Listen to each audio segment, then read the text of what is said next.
2월 28일 수요일 하나님 말씀입니다. 오늘은 창세기 9장 같이 읽어보도록 하겠습니다.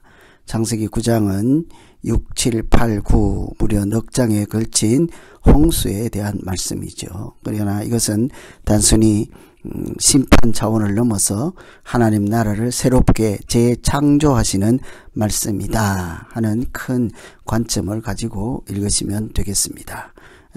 아담과 하와 에덴 동산에 있던 처음 시작했던 하나님 나라, 그것이 사람들의 죄와 이렇게 하나님을 멀리하는, 하나님이 없는 그런 타락으로 인해서 하나님 나라가 점점 사람의 악으로 훼손되고 무너지는 것을 이제 노아를 통해서 구원을 베푸시고 은혜를 주시고 새롭게 하나님 나라를 만들어 가신 재창조 말씀이라는 거죠. 그래서 9장의 말씀들, 질문들을 하나씩 해가면서 같이 읽어보도록 하겠습니다. 하나님께서 홍수 후에 노아에게 주신 복이 무엇인가? 특히 9장은 이제 홍수를 마무리하는 결론적인 부분이죠. 마치 인류를, 아담과 하와를 창조하시고 첫 번째 하신 것이 그들에게 복을 주시지 않았습니까? 생육하고 번성하고 충만해라. 노아 홍수 후에도 노아에게 새로운 인류의 시작인 것처럼 하나님께서 1절에 하나님이 노아와 그 아들에게 복을 주시며 그들에게 이르시되 생육하고 번성하여 땅에 충만하라. 옛날에 했던 하나님의 첫 언약, 복과 똑같지요. 생육하고 번성하라, 충만해라, 땅을 정복하고 다스리라 했던 그 언약을 다시 되풀이, 다시 주시는 말씀, 복이라고 하겠습니다. 노아의 홍수 후에 하나님께서 사람에게 주신 양식은 무엇인가? 하나님께서 세상을 창조하시고 주신 양식은 채소였습니다. 그런데 홍수 후에 3절에 보시면 모든 산 동물은 너희의 먹을 것이 될지라. 동물을, 살아있는 동물을 사람의 먹이로 다시 주셨지요.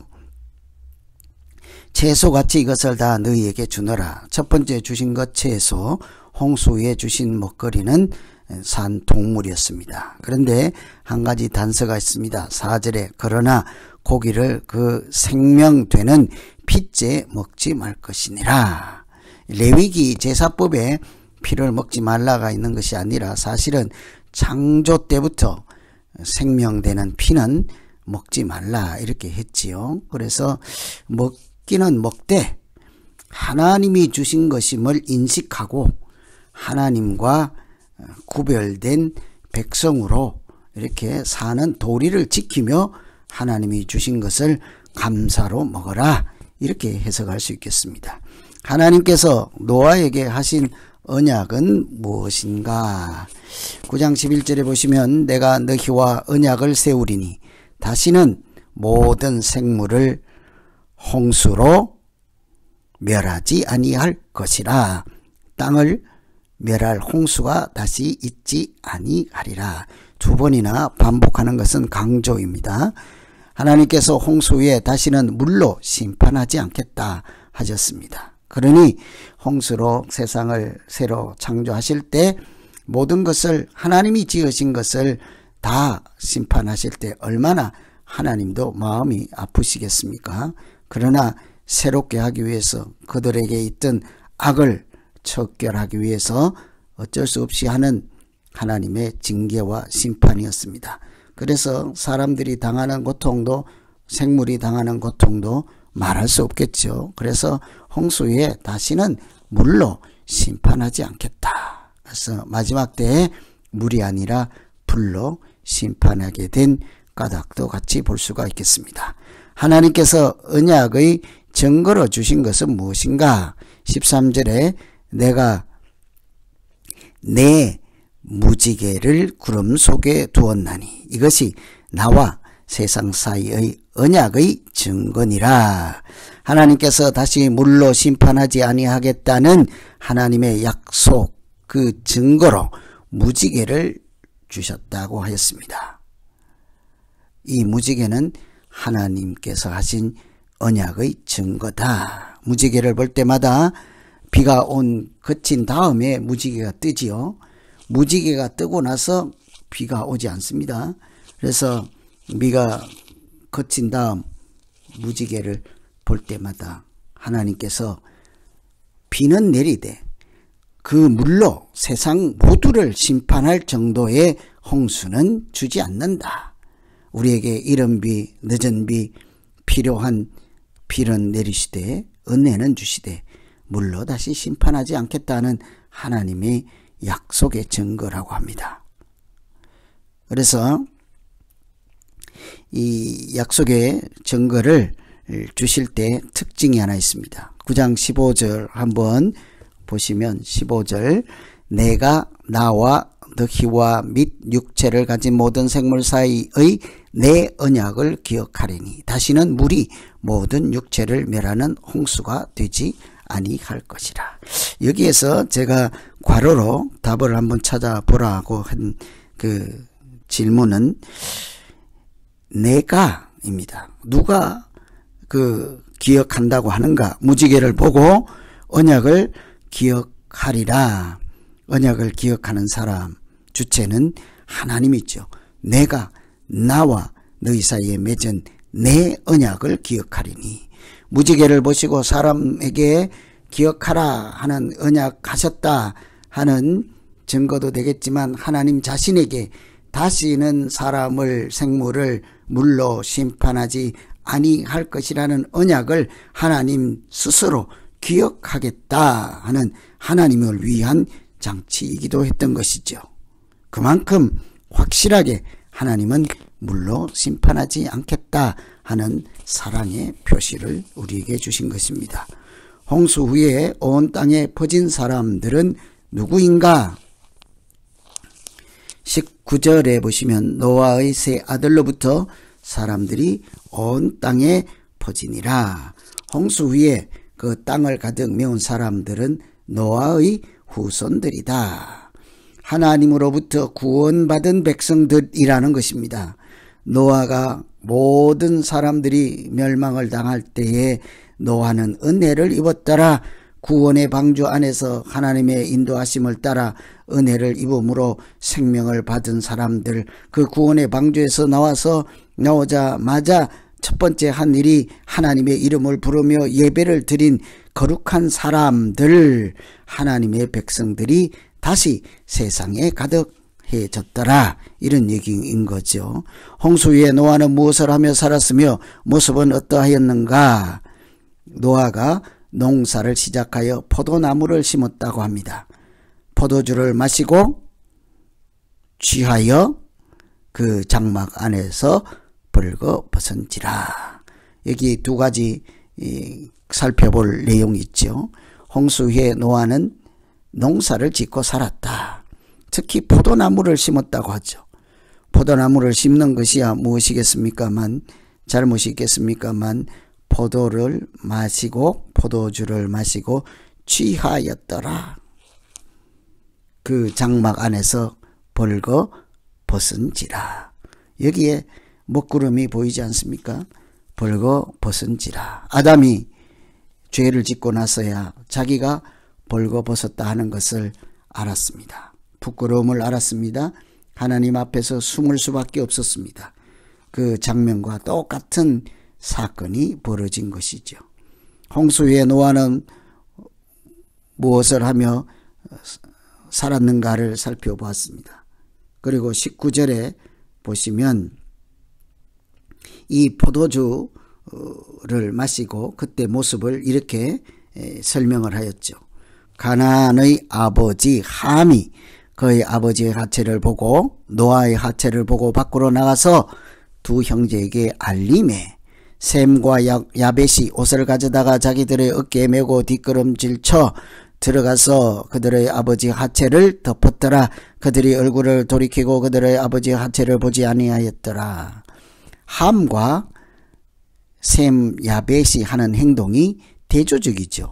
함은 아버지의 실수, 아버지의 허물을 보고 형제들에게 알렸습니다. 사람들에게 알린 거죠. 그런데 다른 두 아들 셈은 아버지의 허물을 덮어주었습니다. 그래서 여기에서 그들의 운명이 갈라지지요. 가나안의 아버지 함은 아버지의 허물을 덮지 못하고 다른 자녀들과 달리 행동해야 했습니다. 하나님께서 땅이 마른 후에 노아에게 하신 말씀은 무엇인가?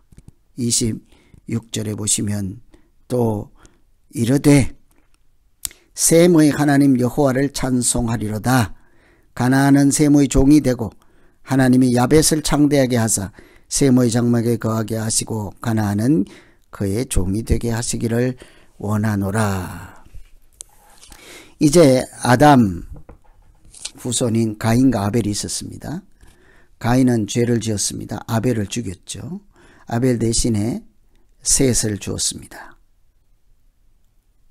다른 씨를 주셨죠. 그래서 아담 계보가 셋으로 연결됐죠.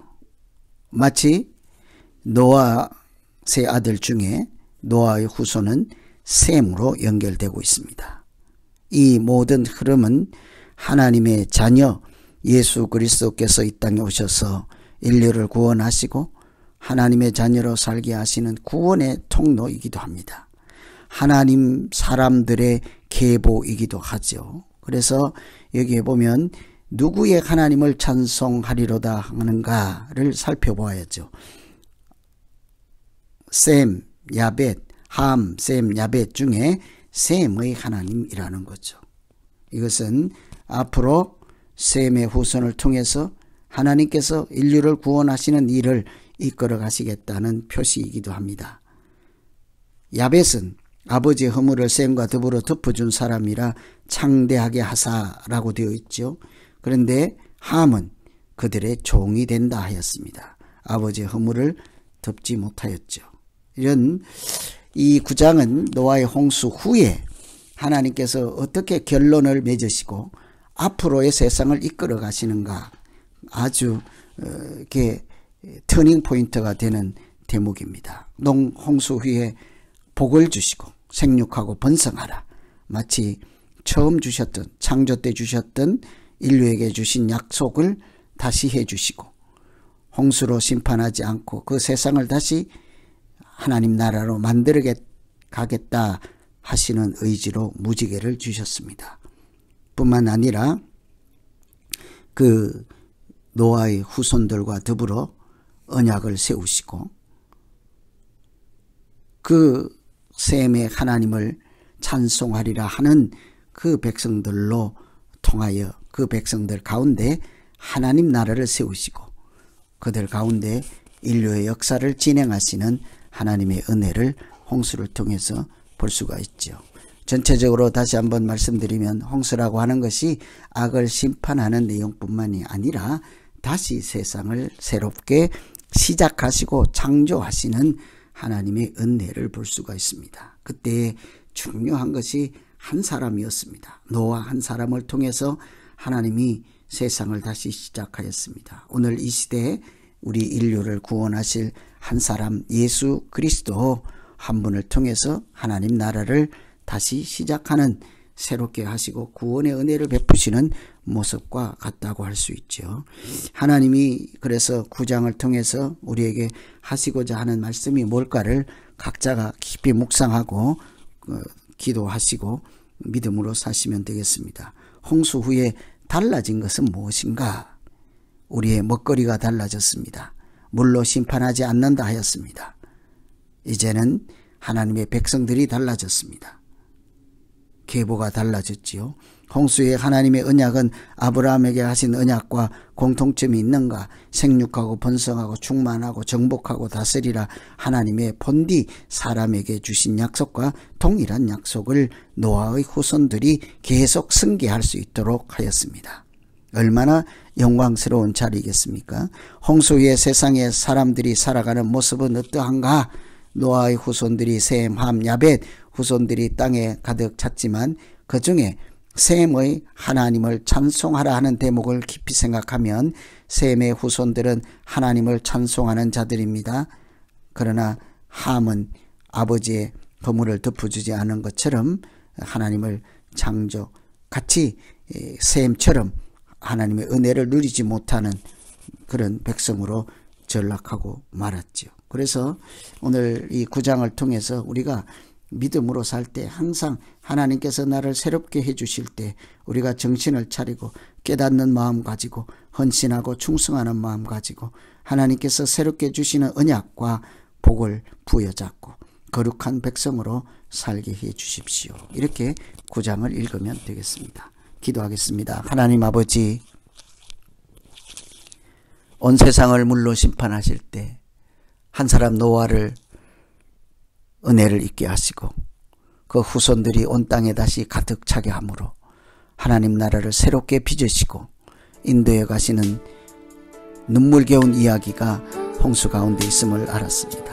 하나님, 우리가 믿음으로 살면서 세상을 새롭게 할 때 하나님께서 함께 거룩한 일, 생명을 구원하는 일에 우리를 불러서 사용하실 만한 그릇들이 되게 하시고 어떤 형편에서도 우리를 귀하게 여기시고 구원의 통로로 사용하셔서 이 땅에 하나님 나라가 성장하고 완성되고 은혜를 누구나 누릴 수 있게 하시는 그 크신 하나님의 뜻에 우리 모두가 참여하는 귀한 믿음의 삶이 되게 하여 주시옵소서. 예수님 이름으로 기도하옵나이다.